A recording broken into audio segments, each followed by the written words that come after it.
And it came to pass, as he went into the house of one of the chief Pharisees to eat bread on the Sabbath day, that they watched him. And behold, there was a certain man before him which had the dropsy. And Jesus, answering, spake unto the lawyers and Pharisees, saying, Is it lawful to heal on the Sabbath day?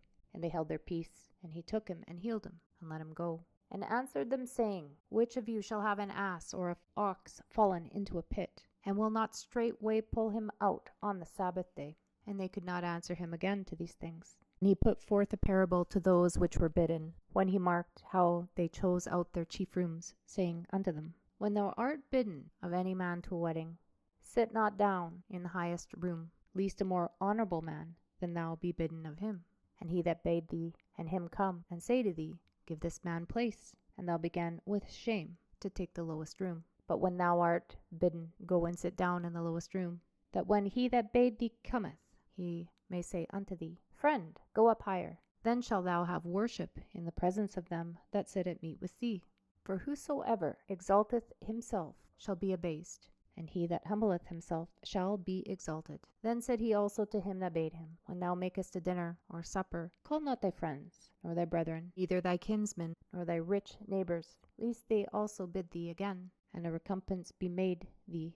But when thou makest a feast, call the poor, the maimed, the lame, the blind, and thou shalt be blessed, for they cannot recompense thee, for thou shalt be recompensed at the resurrection of the just. And when one of them sat at meat with him heard these things, he said unto him, Blessed is he that shall eat bread in the kingdom of God.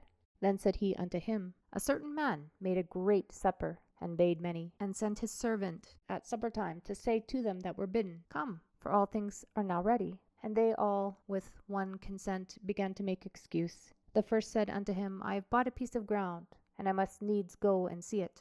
I pray thee have me excused. And another said, I have bought 5 yoke of oxen, and I go to prove them. I pray thee have me excused. And another said, I have married a wife, and therefore I cannot come. So that servant came and showed his lord these things. Then the master of the house, being angry, said to his servant, Go out quickly into the streets and lanes of the city, and bring in hither the poor, and the maimed, and the halt, and the blind. And the servant said, Lord, it is done as thou hast commanded, and yet there is room.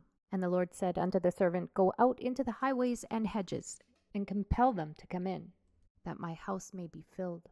For I say unto you, that none of those men which were bidden shall taste of my supper.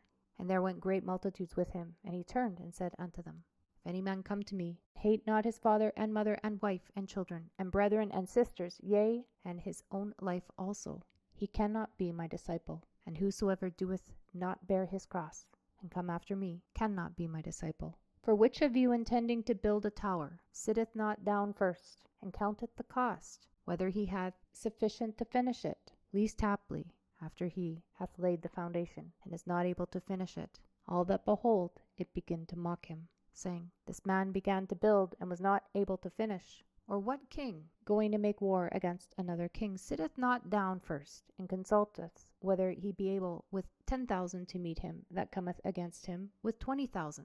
Or else, while the other is yet a great way off, he sendeth an ambassage, and desireth conditions of peace. So likewise, whosoever he be of you that forsaketh not all that he hath, he cannot be my disciple. Salt is good, but if the salt have lost his savour, wherewith shall it be seasoned? It is neither fit for the land, nor yet for the dunghill, but men cast it out. He that hath ears to hear, let him hear.